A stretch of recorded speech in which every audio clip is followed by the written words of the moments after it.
The folder was 3 inches thick when Marcus set it on the kitchen table, and he had read every page in it more times than he could count. He sat down across from his daughter's empty chair, the one she used at his place on the weekends the court allowed him, and he opened the folder to page 1 again. Custody evaluation. Denied. Supervised visitation only. Findings not in the best interest of the minor child. He had read that sentence maybe 400 times in 2 years, and it still landed the same way every time, like a door closing on a room he used to live in. He did not cry. He had done that already, early on, in a bathroom stall in a courthouse hallway where nobody could see him. That part was finished. What was left now was the work. If you've ever been told no by a system that wasn't listening, if you've ever had to prove something you already knew was true over and over again to people who had already made up their minds, stay with this one until the end. Because this isn't a story about a miracle. It's a story about paperwork and patience, and what happens when a man refuses to stop showing up. 3 years earlier, Marcus Doyle was a maintenance supervisor at a mid-sized freight terminal outside Columbus. The kind of job where nobody asked your last name unless something broke. He had custody of his daughter Ellie then. Full custody. Her mother had left when Ellie was 4, and for the 5 years after that, it had just been the two of them. Oatmeal in the mornings and homework at the kitchen table, and Marcus learning slowly how to braid hair from a phone tutorial at 11 at night. He was not a perfect father. He would have told you that himself. But he was a present one. He coached her rec league soccer team on Saturdays. He knew her teacher's name and her best friend's allergies. He was the kind of tired that comes from doing everything right and still not having enough hours in the day. Then came the accident. It wasn't his fault, not in any way a court would later be able to say plainly, but it didn't need to be his fault to change everything. A drunk driver ran a light 3 blocks from Ellie's school. Marcus's truck was T-boned. He spent 6 weeks in recovery, 2 of them in a hospital bed, and during those 6 weeks Ellie's mother, Renee, who had resurfaced 8 months earlier after 4 years of silence, filed for emergency custody. She used the accident as evidence of instability. She used his job, the odd hours, the physical nature of the work, as evidence of an unsuitable environment. She had a lawyer who was good at his job, and a narrative that sounded reasonable, if you didn't look at it too closely. Marcus, still recovering, still on painkillers that made it hard to string a sentence together in a deposition, did not present well. The judge ruled for temporary primary custody to the mother, pending a full evaluation. The full evaluation never really happened the way it should have. It happened the way things happen when one parent has a lawyer who bills by the hour and knows every delay tactic in the book, and the other parent is working a full shift the next day, because unpaid leave doesn't cover a mortgage. By the time Marcus was back on his feet, fully recovered, back at work, back in a stable apartment with a bedroom already set up for Ellie, the temporary order had somehow become the baseline. The court had gotten used to it. Judges do that. They anchor to whatever the current arrangement is, and moving away from it starts to look in their eyes like the disruptive option, even when the current arrangement was built on a lie of convenience. His first real hearing after recovery, the one where he expected the whole thing to get corrected, went almost nowhere. The judge was a woman named Constance Hale, sharp, no nonsense, clearly overloaded with a docket that ran 40 cases deep on a Tuesday.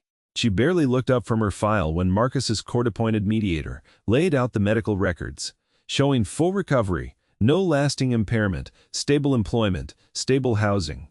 Reenie's lawyer, a compact, precise man named Aldous Ferris, stood and delivered his lines like he'd said them 100 times before, because he said the child had begun to stabilize in her new routine. He said uprooting her again so soon would be its own trauma. He said Mr. Doyle's work schedule remained a concern for consistent supervision. He said all of this, smoothly, confidently, the way a man talks when he knows the room is already tilted his direction. Marcus sat there in a borrowed tie and said almost nothing because his own lawyer, a tired public interest attorney named Diane Ostrander, who was juggling triple the caseload she should have been, had told him plainly beforehand, "Don't argue, don't emote, answer only what's asked."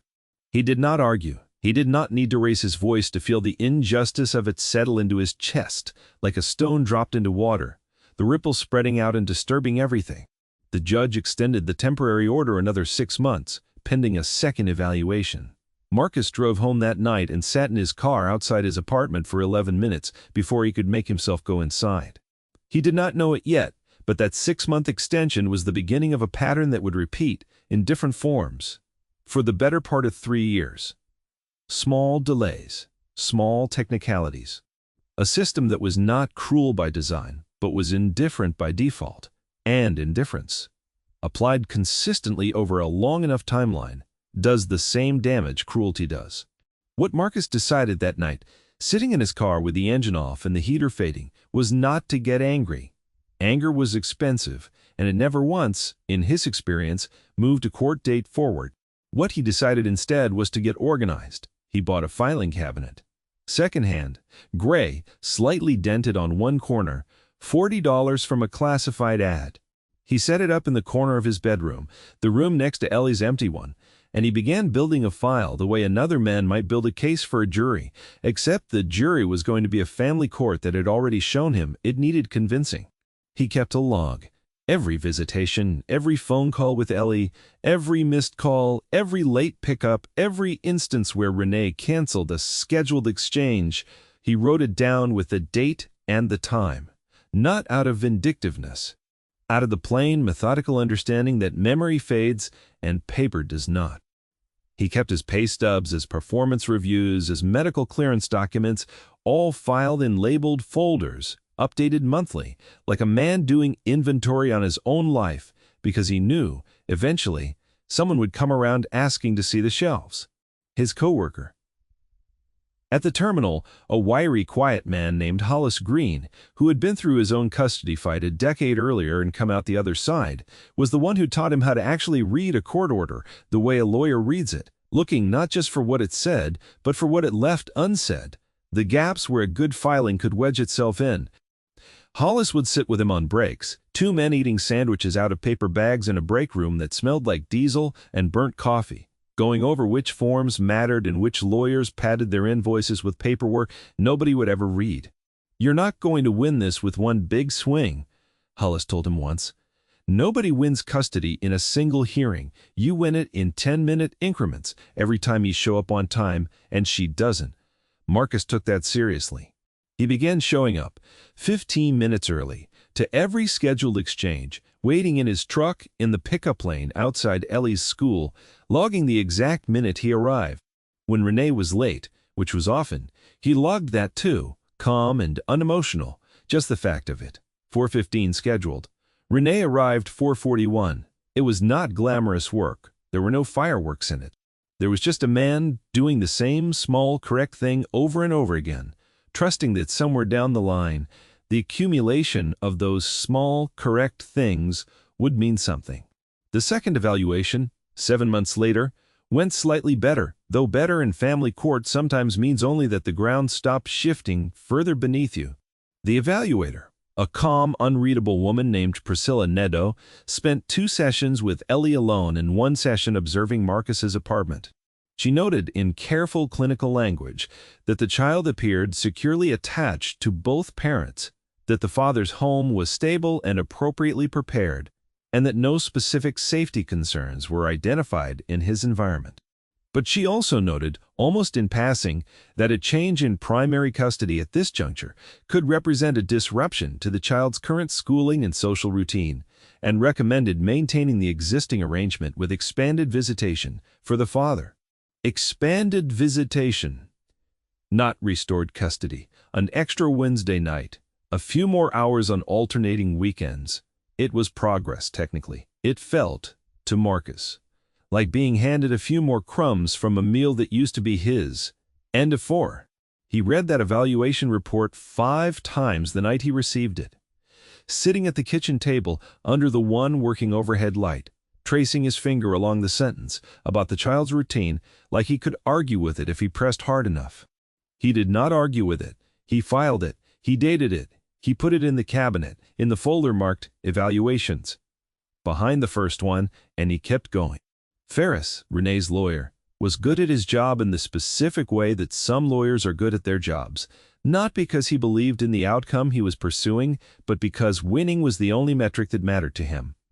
And a father slowly rebuilding a paper trail of quiet competence was not, in his mind, a threat worth taking seriously. He was condescending toward Marcus in every hallway interaction they had, the kind of condescension that dresses itself up as professional courtesy. "Mr. Doyle," he'd say, extending a hand Marcus would shake because refusing it would look bad on some invisible ledger. "I do hope you understand, this isn't personal. The court simply has to prioritize continuity for the child." Marcus never answered that, with anything more than a nod. He had learned by then that arguing with Ferris in a hallway accomplished nothing except giving Ferris a story to tell the judge about the father's temperament. What Marcus did instead, on the advice of Diane, his overworked but sharp-eyed attorney, was start attending a parenting class. The court hadn't even required of him. Voluntarily, he drove 40 minutes each way, twice a month, to sit in a community center basement with 11 other parents and a facilitator who talk about co-regulation and conflict de-escalation. And he did the homework, and he got a certificate of completion that meant nothing legally and everything strategically, because it was one more piece of paper that said, "This man is trying." Methodically. Without being asked, he also started therapy, not because a court ordered it, because Hollis told him bluntly, over a sandwich one Tuesday, that judges liked seeing a parent who worked on himself without being told to. The same way they distrusted a parent who only ever did the minimum required. "You're not doing this for them," Hollis said. "But it doesn't hurt that they'll see it." Marcus's therapist was a soft-spoken man named Elwood Voss, who spent most of the first several sessions just letting Marcus talk, uninterrupted, about the accident, about the 6 weeks he lost, about the particular specific grief of missing his daughter's 9th birthday because he had been asleep under sedation in a hospital bed while somebody else lit her candles. Voss did not offer him platitudes. He offered him structure, journaling exercises, a framework for talking to Ellie about the situation in age-appropriate language that didn't put her in the middle of it. Marcus did the exercises the way he did everything else, consistently, without complaint, logging his own progress in a battered notebook he kept in the same drawer as his court documents, because by that point in his life, everything that mattered to him lived in some kind of folder. The years did not move in a straight line. There were setbacks that felt at the time like the whole structure might collapse. There was a night, 14 months into the process, when Renee called Marcus at 11 at night, her voice thick and unsteady, and told him she couldn't do this anymore and he needed to come get Ellie right then. He drove over immediately, found his daughter awake and frightened in a house that smelled faintly of something he chose not to name in his court log, and he brought her home and put her to bed in the room he had kept ready for her the entire time, the one with her old stuffed rabbit still propped against the pillow. He documented the night in careful, unemotional language. Time of call. Condition of the child upon pickup. Observations made. He did not embellish it. He did not need to. He reported it to Diane the next morning. Diane filed an emergency motion. The court, for the first time in the whole ordeal, moved quickly, granting Marcus temporary emergency custody pending a hearing, the same kind of order that had been used against him 3 years earlier, except this time the facts underneath it were different, and facts, when properly documented, eventually mattered. That hearing, in front of Judge Hale again, was the first time Marcus watched something shift in the room. Hale had by then seen 3 years of filings from Marcus. 3 years of a man who showed up early, who never missed a payment, who never once, in any transcript, raised his voice or made an accusation he couldn't support with a date and a document. She had also, over those same 3 years, begun to see a pattern in Ferris's filings that she likely hadn't wanted to notice at first. Delays that always seemed to benefit one side. Evaluations that were footnoted with language softer than the underlying data supported. Motions that read less like advocacy and more like stalling. She did not say any of this outright. Judges rarely announce their own doubts. But she asked Ferris, in that hearing, a question she had not asked him before. "Counselor, can you explain why your client's stated concerns about the father's stability have remained consistent for 3 years, despite 3 separate evaluations showing no substantiated safety issues in his home?" Ferris, smooth as ever, offered something about ongoing observation and an abundance of caution regarding the child's well-being. It was a good answer. It was also, for the first time, an answer the judge did not seem fully satisfied with. She granted Marcus temporary custody pending a full hearing in 90 days, ordered a third, more comprehensive evaluation, this time including an independent review of both households' records over the full 3-year period, and set a date, 90 days. Marcus counted every one of them. He did not celebrate.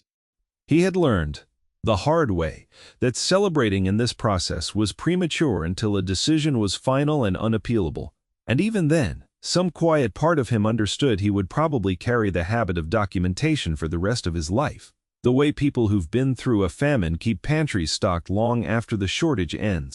During those 90 days, Diane brought in the piece of the case that would end up mattering more than any of them expected. She had requested, months earlier, a full financial and scheduling disclosure from Ferris's office as part of routine discovery, the kind of request that usually produces nothing more than confirmation of what everyone already assumes. This time, buried in Renee's own financial record subpoenaed as part of the stability assessment, was a pattern that didn't match the narrative that had been presented to the court for 3 years. Renee's employment history, which Ferris had described in filings as stable and full-time, was in fact sporadic, with 3 separate gaps totaling over a year where she had not been employed at all. Gaps that lined up almost exactly with periods where school records showed Ellie's attendance had dipped and her participation in after-school programs had lapsed. More than that, a set of receipts and a lease amendment showed that for 4 months during the second year of the custody arrangement, Renee and Ellie had not been living at the address listed on official court documents, the one the evaluators had visited and approved, but at a different residence entirely, one Renee had not disclosed. Because disclosing it would have triggered a new home visit. It wasn't a smoking gun in the dramatic sense. There was no confession, no dramatic courtroom reveal with gasps from a gallery. It was a set of quiet, boring documents that, laid side by side with 3 years of Marcus's meticulous logs, painted a picture the court had simply never been given the chance to see clearly. Diane assembled it the way Marcus had taught himself to assemble everything else in this process, patiently, in order, dated and labeled so that when it finally sat in front of Judge Hale, it would not look like an accusation. It would look like a record. The final hearing took place on a gray Tuesday morning in a courtroom that Marcus had by then sat in more times than he could easily count. Ellie, 12 years old now, 3 years older than the frightened, confused 9-year-old caught in the middle of the first ruling, was not present, per the court's usual practice, but Marcus carried a photograph of her folded in his jacket pocket the way some men carry a coin for luck. Ferris opened, as he always did, with confidence. He spoke of continuity, of the child's established routine, of the mother's ongoing commitment to stability, using words he had used in nearly identical form in at least 4 prior hearings. He gestured to a binder of his own, thick and official-looking, and said the evidence would show that no substantive change in circumstances justified altering the existing arrangement. Diane did not raise her voice when she stood. She simply opened her own folder and began walking the court through the disclosure records, the lease amendment, the undisclosed address, the employment gaps that lined up with the periods of Ellie's dipped school attendance, cross-referencing each one against Marcus's own 3 years of dated visitation logs, medical clearances, therapy attendance records, and parenting class certificates. It took under 20 minutes. There was no shouting.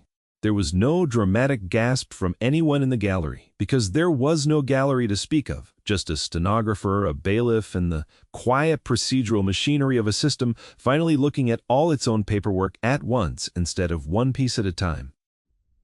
Judge Hale read through the documents herself, slowly, the way Marcus had learned to read his own hard truths, more than once, letting each page settle before turning to the next. The courtroom was silent except for the occasional shuffle of paper and the hum of the overhead lights. When she finally looked up, she addressed Ferris directly. "Counselor, were you aware of the undisclosed residence during the second year of this arrangement?" Ferris's answer came a half-second slower than his usual rhythm.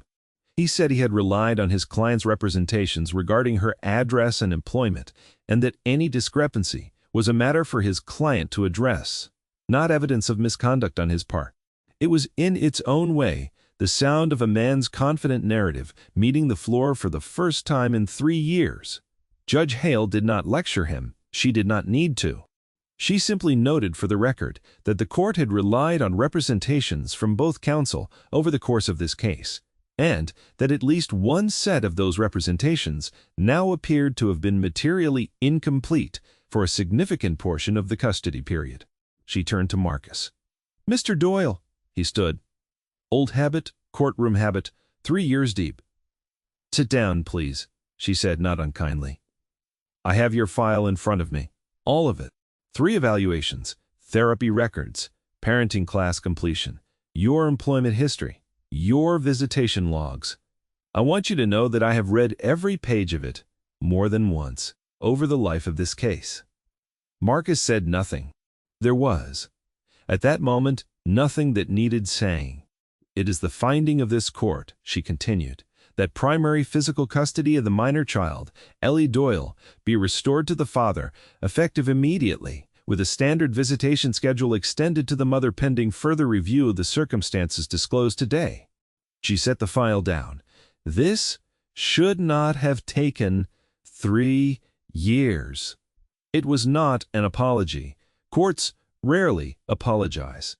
But it was, in its own understated way, an acknowledgement, and for a man who had spent 3 years being systematically dismissed by exactly this kind of room, it landed with more weight than any apology could have. Marcus drove to Ellie's school that afternoon, not to pick her up early because the custody order still needed to route through the standard channels before it took effect at the school administrative level, but just to sit in his truck across the street during recess and watch her at a distance through the chain-link fence, laughing at something with a friend, unaware that the shape of her whole life had just quietly shifted back into place. He did not go home and celebrate with a party or a phone call to friends. He went home and sat at the kitchen table and opened the filing cabinet one more time, and he added the final order to the folder. Behind the second evaluation, behind the first ruling, behind 3 years of dated logs, and he closed the drawer. Then he went into Ellie's room and sat on the edge of her bed for a while in the quiet, looking at the stuffed rabbit that had waited there the whole time. The formal transition took another 11 days to fully process through the school district and the pediatrician's office and the after-school program, 11 days that felt, to Marcus, both impossibly long and strangely gentle compared to the 3 years that preceded them. On the 12th day, a Saturday, Ellie moved back into her room permanently. She was quieter about it than Marcus expected, not sad, just careful, the way a person is careful stepping back onto ground they haven't trusted in a long time. She unpacked her things slowly, arranging them in an order. Only she understood, and Marcus let her do it, without hovering, standing in the doorway with 2 mugs of hot chocolate, waiting. "You kept a rabbit," she said, eventually holding it up. "Never moved it," he said. She looked at him for a moment, 12 years old, and trying to find the right size for a feeling that was probably too big for the room. "I knew you would," she said. "Not I hoped. I knew." That was the moment, if there was a single moment, that told Marcus the 3 years of 10-minute increments, the 15 early pickups, the therapy sessions, the parenting classes, the folder in the corner of his room had been worth exactly what he'd hoped they'd be worth, even on the nights he wasn't sure they would be worth anything at all. In the months that followed, life did not turn cinematic. There was no dramatic epilogue where the system transformed overnight. Family court remained overloaded. Ferris continued practicing law, presumably with the same confident cadence in front of other judges who hadn't yet had 3 years to see through it. Rennie, for her part, entered a period of supervised visitation of her own, a mirror of what Marcus had once endured, and whether she used that time to actually rebuild something real with Ellie was, in the end, up to her, not up to any court order. Marcus kept the filing cabinet. He told Hollis, over a sandwich, one Tuesday that he thought about getting rid of it, now that the case was closed, and Hollis just shook his head. "Keep it," Hollis said. "Not for them, for you. So you remember what it took." Marcus did keep it, though he moved it out of the bedroom eventually, into a closet, out of the daily sightline, a chapter closed but not erased. He still logged things, out of habit more than necessity. Ellie's school events, her grades, small notes about her moods, less a legal defense now and more just the record of a father paying attention, the same instinct that had built the case now. Simply continuing on as the shape of ordinary fatherhood. Judge Hale's courtroom, months later, heard a different case entirely. A different father, a different set of circumstances, but before that hearing began, she reportedly made a passing comment to a colleague about a case she'd closed the previous spring.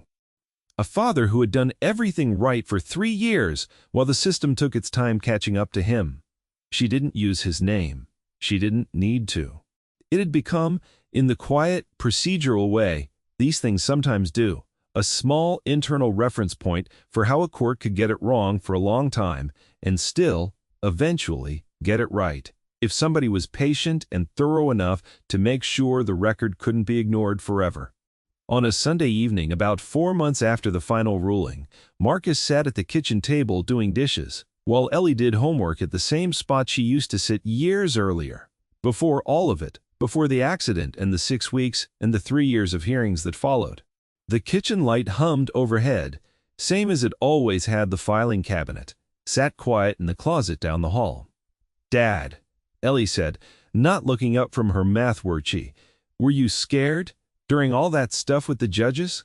Marcus dried a plate slowly, considering the question the way he considered most things now, without rushing toward an easy answer. "Sometimes," he said. "Mostly I was just tired. Did you ever think you'd lose?" He set the plate down. "I thought about it a lot," he said, "but thinking about losing isn't the same as planning to. I just kept doing the next right thing, showing up, writing it down, over and over, until eventually somebody looked at all of it at once and saw what I'd been seeing the whole time." Ellie considered that, in the specific, quiet way 12-year-olds consider things adults say, filing it somewhere for later use.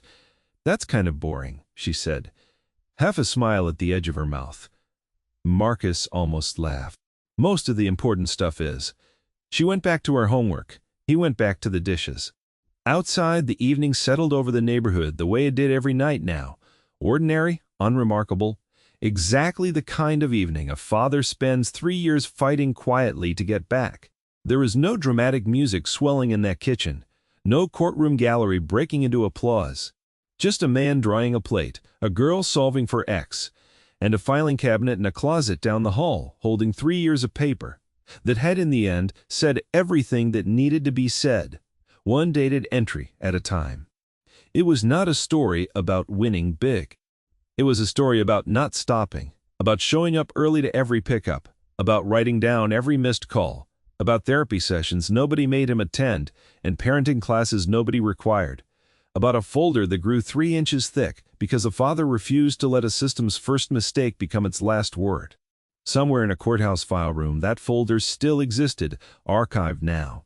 A case closed, a small paper monument to 11-minute waits and 41-minute lates, to 3 evaluations and 1 quiet reversal, to a judge who finally read every page at once instead of one at a time. And somewhere in a modest house outside Columbus, a girl who once wasn't sure where home was slept in her own room under her own light, with an old stuffed rabbit that had never once been moved, waiting the whole time, exactly like her father had.